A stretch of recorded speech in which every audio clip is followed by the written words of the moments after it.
साले जाफर साहब, राना साहब, ये पीटीआई की तरफ से कहा जा रहा है कि ये इंतकामी कार्रवाई है और इमरान खान को गिरफ्तारी के वक्त तशद्दुद का निशाना बनाया गया है। एक तो ये है कि इस केस के जो दूसरे लोग मुलव्वस हैं, ख़ास तौर पर जो ट्रस्टी है, उसके बारे में क्या सोच है, उनकी गिरफ्तारी कब अमल में आएगी या नहीं आएगी। और दूसरा एक थोड़ा सा लाइटर क्वेश्चन है कि खान साहब बड़े खुश खुराक हैं, क्या आप उनको घर से खाने की सहूलत देंगे और उनकी खुराकी का भी बंदोबस्त करेंगे? पहली बात तो ये है कि इंतकामी कार्रवाई का जो है वो निशाना बनाया गया है। ये 60 अरब रुपया जो है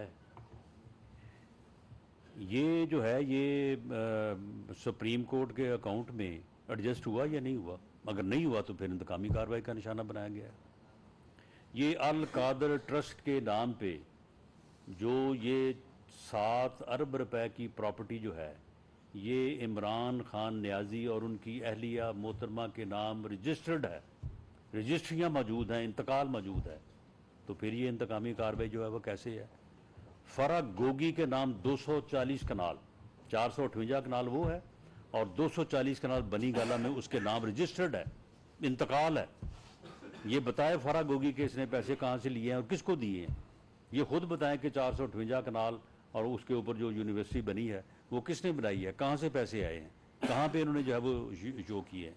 ये एक करप्शन है, ये ऐसी करप्शन है जो कि डॉक्यूमेंटेड है। ये कोई जुबानी कलामी इल्ज़ाम नहीं है। ये अगर रजिस्टर्ड डॉक्यूमेंट्स का अगर ये कहें तो वो सुबह जो है वो पेश किए जा सकते हैं। इससे पहले मैं आपकी खिदमत में जो है वो पेश कर चुका हूँ। मामला ये है कि ये ऐसा नहीं है कि ये कोई इंतकामी कार्रवाई है, ये एक साबित शुदा डॉक्यूमेंटेड जो है वो करप्शन है। अफसोस इस बात का है कि ये किरदार के लिहाज से इतना मुनाफिक और मक्कार इंसान है कि जिस वक्त ये खुद ये करप्शन कर रहा था उस वक्त लोगों को जो है वो करप्शन की गालियां दे रहा था, लोगों को चोर चोर और डाकू डाकू के जो है वो लोगों के खिलाफ नारे लगा रहा था, करप्शन के खिलाफ जो है ये लेक्चर झाड़ रहा था और ख़ुद जो है वो ये सारा कुछ जो है वो कर रहा था। तो इसलिए ये कोई इंतकामी कार्रवाई नहीं है, ये जो है वो रूल ऑफ लॉ है, ये मेरिट है। और ये जो बातें ठीक है अदालत में तो जो है वो साबित होंगी, लेकिन ये जो चीज़ें हैं जो इनके नाम के ऊपर रजिस्टर्ड हैं, ये कुछ चीज़ें जो जुटलाने वाली नहीं है। ये आज तक इसका जो है वो जवाब नहीं दे सका। बाकी मौके पे मज़ामत ज़रूर हुई है, लेकिन मज़ामत का स्केल कोई इतना नहीं था कि वहाँ पे कोई धक्के शक्के के अलावा जो है वो किसी को कोई चोट लगती या किसी को जो है वो तशद्दुद का निशाना बनाया जाता। मौके की वीडियोस भी मौजूद हैं। ये बात कत्तन गलत है कि वहाँ पे किसी को भी जो है वो तशद्दुद का निशाना बनाया गया। और इसके जो गन मैनों ने उन्होंने को थोड़ा जो वहाँ पे दक्कम पेल की है, उसके अलावा वहाँ पे कोई वायलेंस नहीं हुई। बाकी घर का खाना जो है ये उनको देना या ना देना ये नैब का काम है, हमारी तरफ से नैब को कोई डायरेक्शन नहीं है। तो बाकी जो आपने खुराक की बात की है, तो खुराक अगर नैब वालों के पास होगी तो वो वहाँ पहुँचा देंगे, या फिर मेरा ख्याल है कि रिहेबिलिटेशन सेंटर्स जो हैं वो यहाँ इस्लामाबाद में मौजूद हैं। ज़्यादा बेहतर होगा कि इनको किसी रिहेबिलिटेशन सेंटर में जो है वो रखा जाए, वहाँ पे उनका इलाज भी हो जाएगा और तफ्तीश भी हो जाएगी। जी राना सेल साहब, सर आप खुद पॉलिटिकल वर्कर हैं और ये गिरफ्तारी हुई है, तो क्या जो इनको फैसिलिटेट करते रहे हैं, जैसे इनको फैसिलिटेट कर रहे थे ब्रिगेडियर अहमद, वो अभी पाक फौज में नहीं रहे, तो इनको फैसिलिटेट करते थे चीफ कमिश्नर इस्लामाबाद, जिन्होंने इंतकाल भी करवाए, तो क्या उनके खिलाफ भी कोई कार्रवाई होगी? नंबर 1। नंबर 2, जो दला था या दलाल था उसको भी वापस लाएंगे आप? वो दोनों चीज़ें था, वो दलाल भी था और दला भी था, दोनों और 2 अरब रुपए भी जो है वो ले गया, उसको बिल्कुल वापस लाया जाएगा। और नैब अगर उसके मतलब जो है वो तहर्रक करेगी, गवर्नमेंट उसको पूरी तरह से उस प्रोसेस को जो है वो फैसिलिटेट करेगी, उसको जो है वो वापस लाया जाना चाहिए।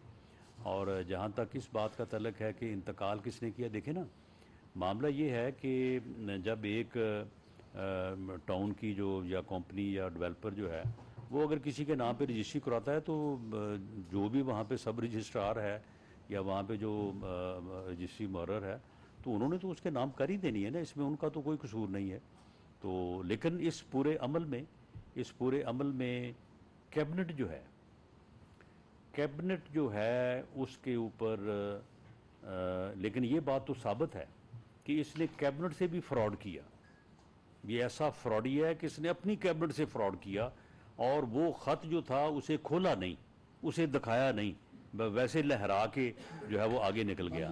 लेकिन कैबिनेट जो है वो इनडायरेक्टली जो है वो रिस्पॉन्सिबल बनती है इस बात की, तो उनको शामिल तफ्तीश तो किया जाना चाहिए। बाकी उसमें फिर किसी का कितना कसूर निकलता है, कितना जो है वो नहीं निकलता।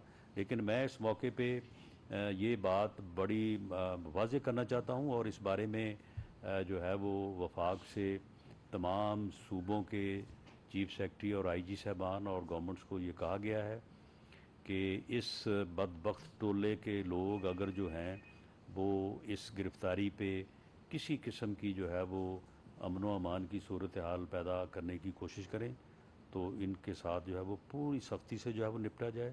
इस बात की कत्तन कोई रोड ब्लॉक या कोई इस किस्म की हरकत अगर इन्होंने की, इसकी कत्तन जो है वो इजाज़त नहीं दी जाएगी। यहाँ पे लोग गिरफ़्तार होते रहे हैं, यहाँ पे इस मुल्क का 3 दफ़ा वज़ीर-ए-आज़म रहने वाला मियाँ नवाज शरीफ को जो है वो एक झूठे और जो है वो बेबुनियाद मुकदमे में गिरफ़्तार किया गया।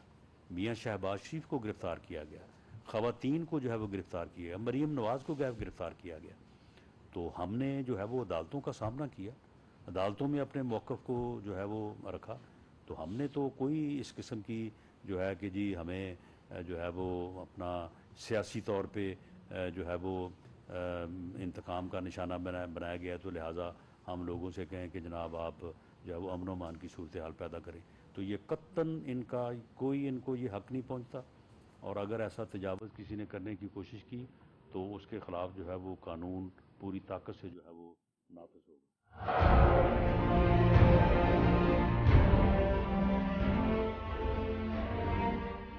अदालती अहकामात के बावजूद कराची में शुएब शेख के घर को गैर कानूनी तौर पर मिसमार कर दिया गया है। बोल के खिलाफ इंतकामी कार्रवाइयों में तेजी, कराची में को चेयरमैन शुएब शेख का घर गिरा दिया गया। बोल के खिलाफ इंतकामी कार्रवाइयों का सिलसिला जारी है। सिंध हुकूमत की अदालती अहकामात की खिलाफ वर्जी, सिंध हाई कोर्ट का स्टे ऑर्डर नजरअंदाज। सेक्रेटरी बल्दियात नजम शाह, डायरेक्टर लैंड सवाल इस्लाम, director anti encroachment Imran Ahmed को नोटिस जारी। Administrator KMC director Saifur Rehman, DIG south Irfan Baloch, SSP Keamari Fida Hussain को भी फरीक बनाया गया। इससे पहले जो जुल्म के पहाड़ तोड़े गए, शुएब अहमद शेख की जबानी से 60 दिन का वक्त होता है, 102 दिन के बाद मैं जीत गया, केस भरी हो गया, 102 दिन के बाद अपील फाइल की, एक्सेप्ट कर ली। नहीं करते ना एक्सेप्ट, खत्म हो जाता ना जुल्म यार। भरी अदालत में मुझे बरी कर दिया, फिर पता नहीं क्या हुआ, 2.5 घंटे बाद का नोट बिफोर, मैं नहीं सुनता ये केस, खड़े रहते अपने फैसले पे, मिट जाता जुल्म। अल्लाह ताला ने बिठाया इन कुर्सियों पे इनको यार, ये अल्लाह ताला की तरफ से फैसले करने हैं। तो या तो ये फैसले आएंगे, जुल्म मिट जाएगा, या कौम खड़ी हो जाएगी जुल्म के खिलाफ। हर मुश्किल के बावजूद बोल हकीकी सहाफत करता रहेगा।